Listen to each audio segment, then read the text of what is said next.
Muy buenas tardes con todos los colegas que están asistiendo a esta reunión.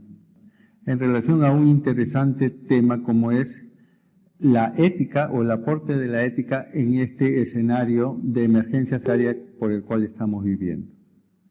Tema que me toca, la ética frente a la escasez de recursos en la atención del paciente crítico. Vamos a dividir esta presentación en dos partes. La primera, en relación a algunas consideraciones en relación al tema ético. Y en segundo lugar, de qué manera la ética o la bioética nos va a ayudar a dilucidar ciertos conflictos que se presentan al interior de esta problemática de emergencia o desastre sanitario. La pandemia COVID-19, debido a su rápida e imprevista evolución, ha colocado a la humanidad en una situación nunca antes vista ni esperada. Todo lo que sabemos del COVID-19 va cambiando rápidamente. Lo que sabemos del virus es poco, no sabemos mucho de su forma de transmisión, de su tratamiento, el cual puede ir cambiando día a día. Por lo tanto, esta pandemia ha puesto a nuestro país en un estado de emergencia inicial, pero en el momento actual estamos frente a un estado de desastre nacional. La situación de desastre puede ser definida como sinónimo de catástrofe en un suceso repentino y desastroso que altera profundamente el funcionamiento de una comunidad o sociedad, y que produce pérdidas humanas, materiales, económicas o ambientales que exceden la capacidad de la comunidad o de la sociedad en su conjunto de enfrentarlo con sus propios recursos. A menudo las catástrofes son causadas por la naturaleza, pero pueden ser también de origen humano. Esto excluye las situaciones causadas por conflictos y guerras. Dos conceptos a precisar son el de emergencia sanitaria, que es aquella situación que pone en grave riesgo uno o varios valores, por ejemplo, la vida, el bienestar, la salud. Y catástrofe sanitaria es aquella situación de urgencia en la cual la necesidad de atención inmediata es superior a los recursos disponibles.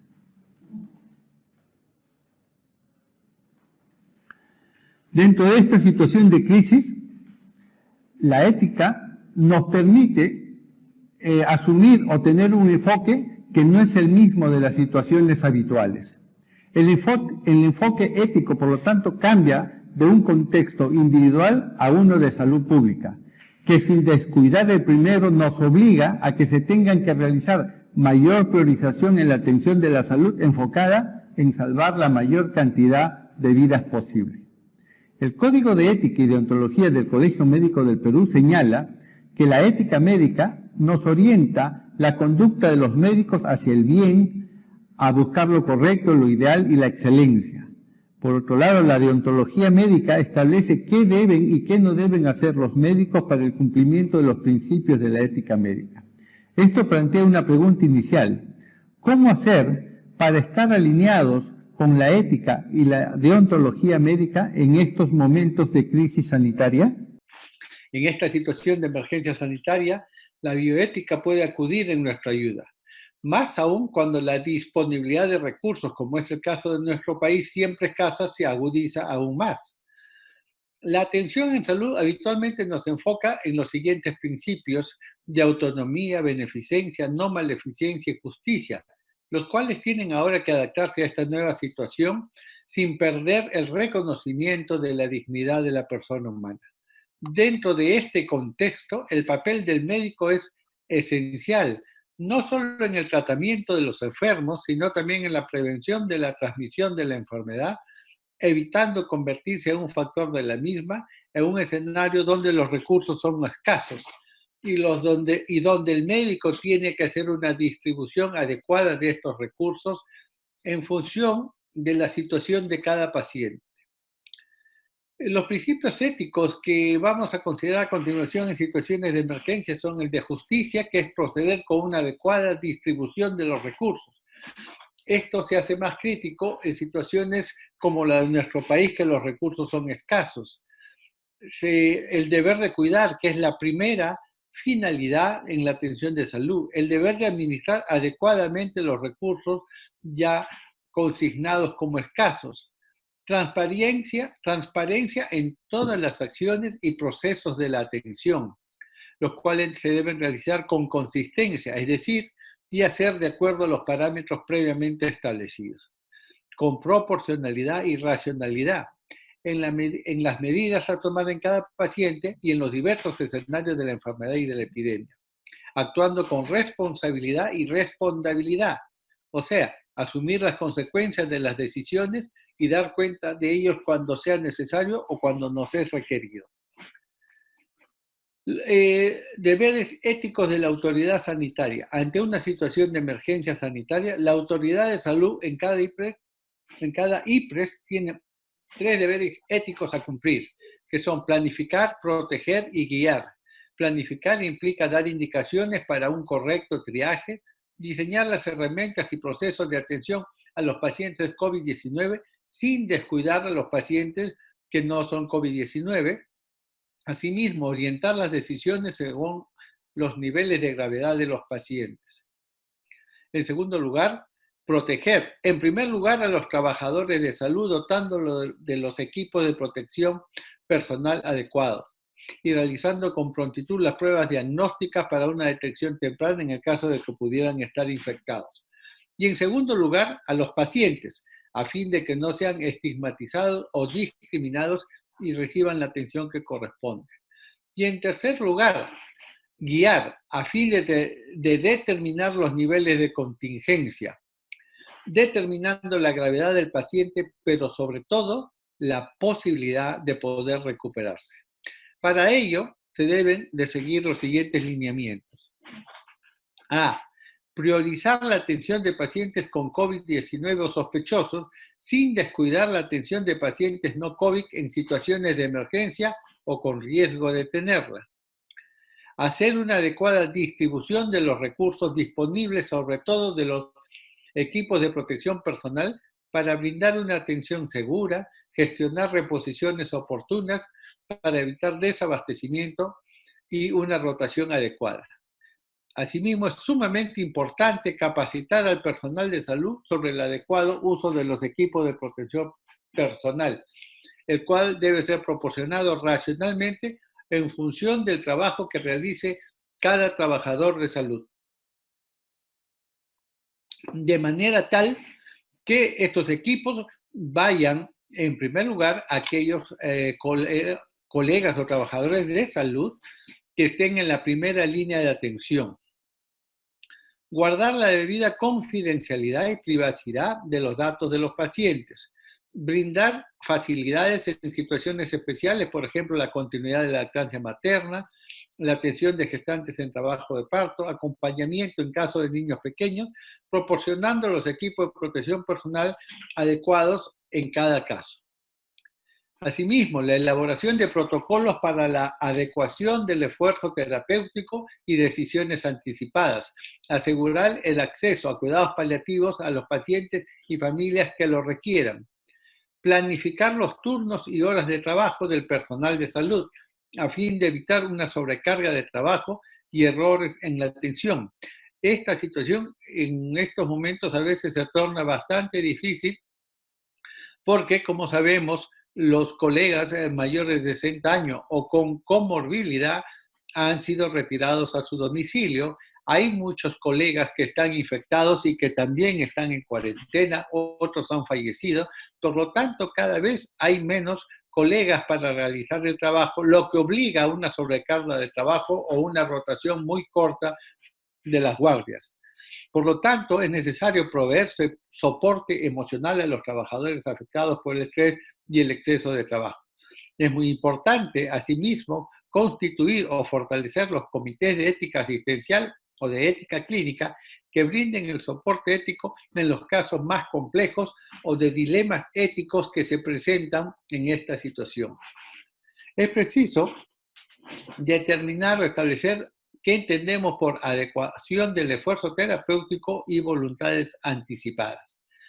La adecuación del esfuerzo terapéutico puede definirse como el ajuste de los tratamientos a la situación clínica del paciente. La adecuación del esfuerzo terapéutico ha de considerarse en aquellos casos en los que hay una escasa posibilidad de respuesta a los tratamientos e implica la valoración de un cambio en la estrategia terapéutica que supone el retiro o no instalación de algún tratamiento, de acuerdo a la gravedad o sobre todo a la posibilidad que tiene el paciente de poder recuperarse con los tratamientos que se están dando. Y las voluntades anticipadas son las instrucciones u orientaciones expresadas por la persona con anterioridad, dirigida al médico respecto a los cuidados y tratamientos relativos a su salud para que se cumplan cuando éste no esté en condiciones de pronunciarse. Después de ver estas generalidades y consideraciones, vamos a abocarnos al tema en relación a dos escenarios que han cobrado gran notoriedad en estos tiempos de pandemia en nuestro país y en muchos países, como son, número uno, la priorización de la atención de los pacientes en las unidades de cuidados intensivos, pacientes infectados con COVID-19. Y en segundo lugar, la atención de pacientes infectados con COVID-19 cuando no se encuentra con los equipos de protección personal adecuados.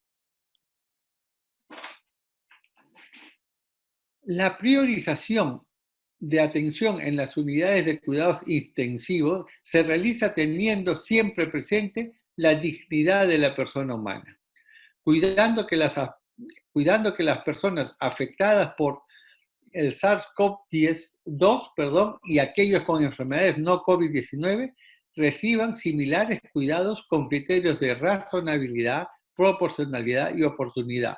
Esto quiere decir que si tenemos un paciente no COVID que esté en una situación de mayor gravedad que un paciente COVID, se debe dar la preferencia al paciente no COVID. Con esto no se pretende decidir entre la vida o la muerte, sino brindar los cuidados necesarios a quien lo necesita, cuando lo necesita, pero en la justa medida que lo necesita. El primero en llegar, por tanto, no debe ser el primero en ser atendido.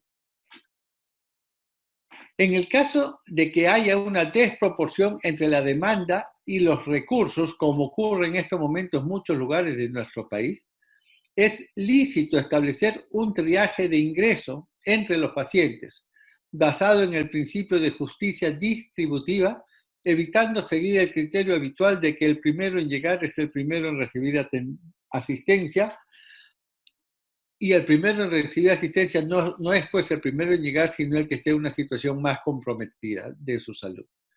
Los protocolos de triaje son necesarios y consisten en un sistema de reglas que se aplican en el marco de situaciones de recursos escasos para ayudar a tomar decisiones de una manera justa y transparente para un adecuado uso de los recursos. ¿Qué criterios se utilizan para la priorización? Básicamente tres: la edad del paciente, la presencia de comorbilidades y el estado de gravedad. La edad, porque sabemos que la infección por COVID-19 tiene peor evolución en los adultos mayores, con índices de mortalidad que van duplicándose por cada 10 años de vida a partir de los 60 años, constituyendo esto como un factor de riesgo importante en la evolución de estos pacientes. La presencia de comorbilidades, o sea, de otro tipo de enfermedades que agraven la salud del paciente, como obesidad, hipertensión arterial, diabetes, enfermedades cardiovasculares, respiratorias crónicas, renales y hepáticas, asimismo cáncer e inmunodeficiencias.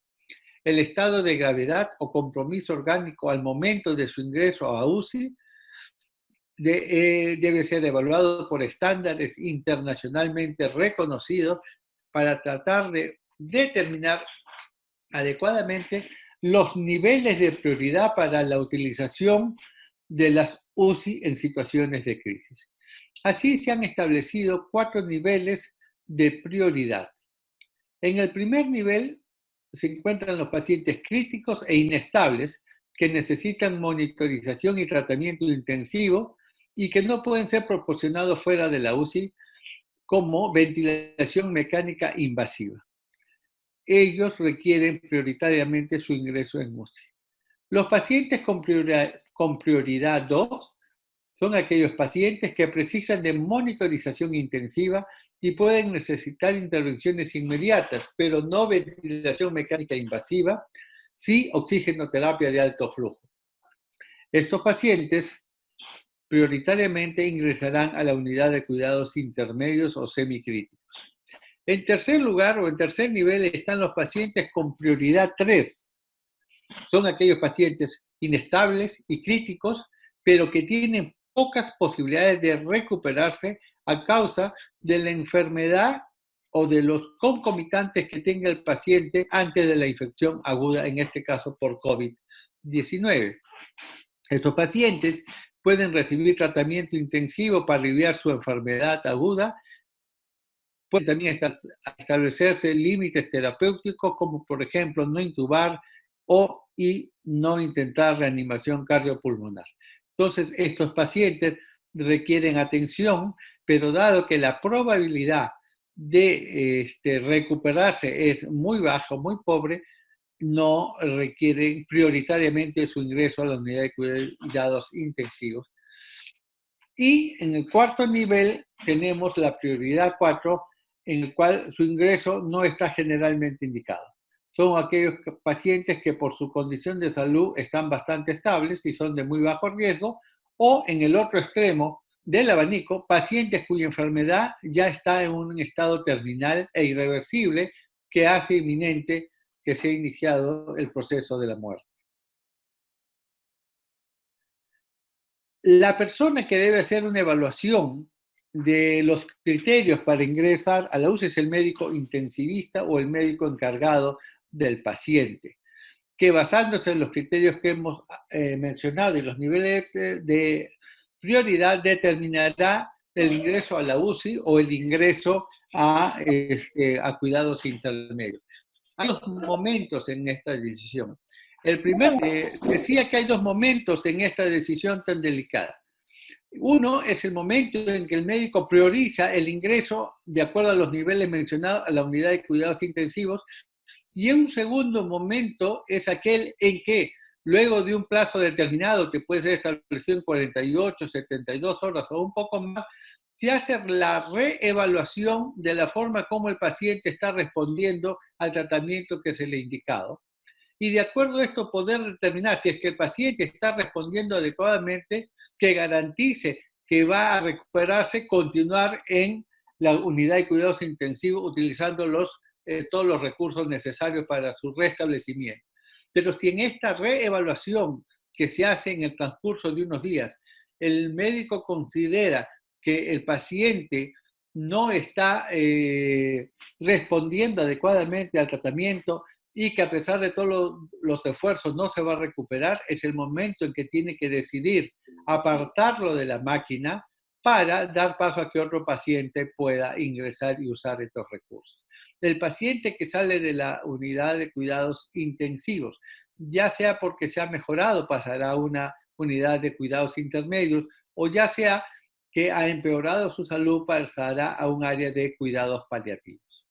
Entonces, el paciente no es abandonado, sino que en esta área de cuidados paliativos se le cuida y se le acompaña, se le asiste en esta fase final donde muchas veces se ha iniciado el proceso de la muerte para aliviar su sufrimiento y mejorar su calidad de vida final. El segundo escenario está en relación en la atención de pacientes con infección COVID-19 cuando no se cuenta con equipos de protección personal. Y acá tenemos dos preguntas. ¿Qué hacer cuando faltan equipos de protección personal adecuados en la atención de pacientes COVID-19? Y la segunda pregunta ¿es posible que un médico se pueda negar a dar la atención a un paciente infectado con SARS-CoV-2 por no contar con un equipo de protección personal? Veamos o recreemos dos escenarios. En el primer escenario, el médico se encuentra en la UCI, COVID-19, con un equipo de protección personal incompleto o inadecuado, e ingresa a un paciente con dificultad respiratoria severa y requiere ser intubado inmediatamente.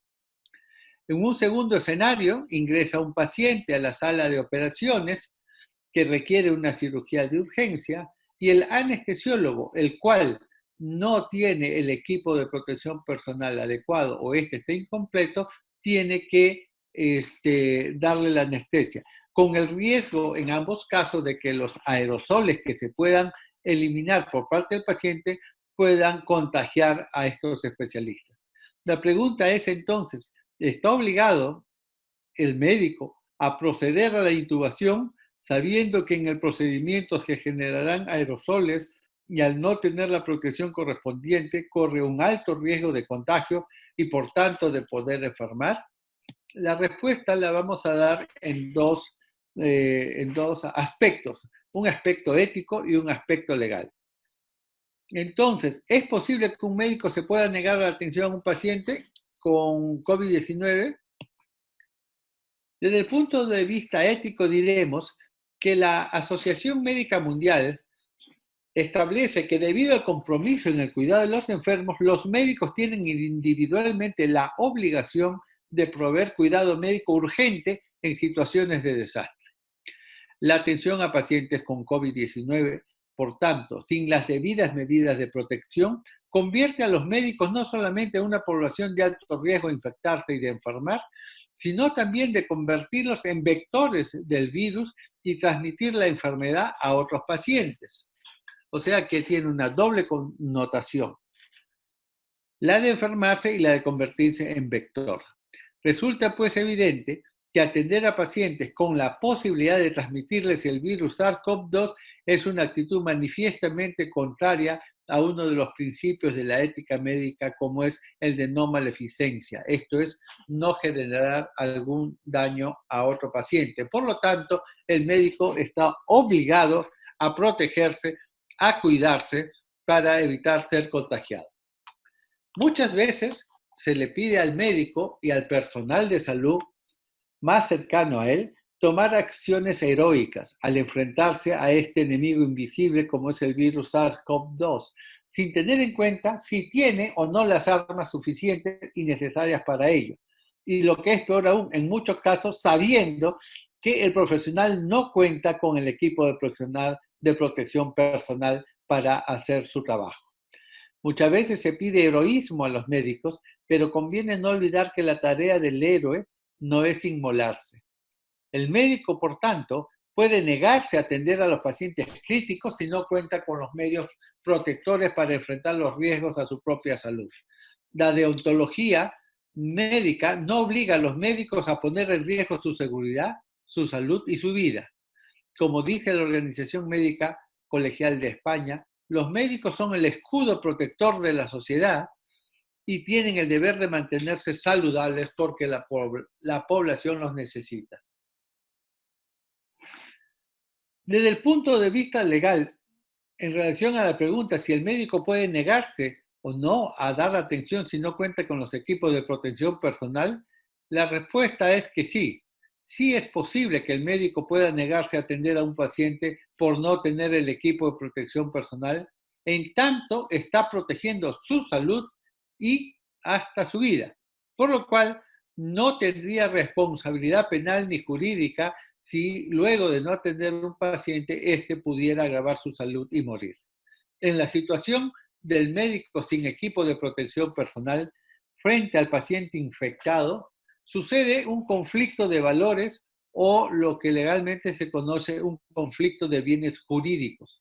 Por un lado, es la vida y la salud del médico y por otro lado, la vida y la salud del paciente, siendo que la propia integridad del médico vale igual que la del paciente.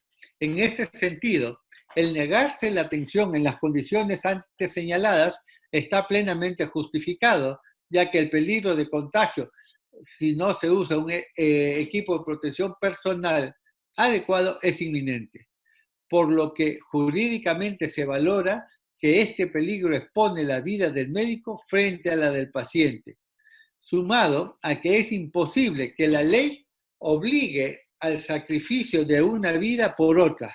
Siendo la vida un fin jurídico superior, el médico expuesto al riesgo tiene derecho a protegerse y a negarse a dar atención si es que no cuenta con el equipo de protección personal adecuado y completo. A criterio del jurista Klaus Roxin, con relación a los deberes especiales, indica que los deberes de soportar peligro no son deberes de sacrificio, sino de riesgo, lo que significa que el médico no debe sacrificar su vida ante el inminente peligro que es el contagio del COVID-19 cuando no cuente con el equipo de protección personal adecuado. La Ley 29783, Ley de Seguridad y Salud en el Trabajo, establece que corresponde al empleador proporcionar a los trabajadores los equipos de protección según el tipo de trabajo y riesgos a que enfrentan. Es una falta grave no dotar de los equipos para su seguridad. Por otro lado, resulta necesario que el trabajador en salud, el médico, informe y demande oportunamente la falta de equipamiento mediante documentación para una mayor seguridad jurídica. Por lo tanto, dado que en esta situación de epidemia, no siempre los canales correspondientes para comunicar la escasez de recursos de salud para la atención de estos pacientes, resulta muchas veces difícil de realizar y de comunicar la falta de estos equipos. Por lo tanto, los médicos se ven en la necesidad de utilizar las redes sociales para comunicar la falta de estos equipos para realizar un adecuado trabajo. Por lo tanto, las autoridades, lejos de castigar este tipo de situaciones, en lugar de agradecer que le pongan en conocimiento de las deficiencias que ocurren, debería, como digo, agradecer y no, por otro lado, como ocurre en algunos casos, castigar a estos médicos que se ven obligados a utilizar las redes para comunicar estas deficiencias. En conclusión, en esta época de epidemia se presentan pues más de uno o dos o más dilemas éticos, sobre todo relacionados con la escasez de recursos, tanto humanos, porque cada vez hay menos médicos, como recursos técnicos. Por lo tanto, se deben optimizar los procesos de evaluación para el ingreso de los pacientes críticos a la UCI, así como evaluar adecuadamente el curso clínico de los pacientes en UCI de manera tal de iniciar el destete de la ventilación mecánica lo más rápido posible y permitir la movilización a áreas no críticas, sea cuidados intermedios si el paciente se está recuperando, o sea el área de cuidados paliativos si es que el paciente no está respondiendo adecuadamente al tratamiento. El ingreso a la UCI se determinará por la evaluación que el médico haga del estado de gravedad del paciente y, muy importante, de la probabilidad de que haya una respuesta adecuada al tratamiento. De estos dos parámetros se establecerá el ingreso como la permanencia de estos pacientes en una cama UCI. Si el paciente tiene una mala evolución o presenta complicaciones, es necesario adecuar lo que hemos llamado hace un instante como adecuar el esfuerzo terapéutico y brindar cuidados paliativos, movilizando al paciente a un área no crítica. Los médicos y trabajadores de salud involucrados directamente con la atención de los pacientes más críticos de COVID-19 no están obligados a prestar atención si es que no cuentan con los equipos de protección personal adecuados y necesarios para su trabajo. Existe un conflicto de valores o de bienes jurídicos entre la salud y la vida del paciente frente a la vida y la salud de los médicos, en la cual va a prevalecer la salud del médico, porque si un médico muere, se pierde la posibilidad de que pueda atender decenas o cientos de pacientes. Las autoridades de salud están obligadas a brindar los equipos de protección personal para la atención de los pacientes, y los médicos tienen el deber de comunicar la falta de los mismos para su reposición oportuna. Muchas gracias por su atención. Esto era lo que le queríamos comentar en cerca a estos dilemas o situaciones éticas complejas frente a la escasez de recursos. Muchas gracias, doctor Alfredo Celis López. Nosotros le agradecemos por esta brillante ponencia,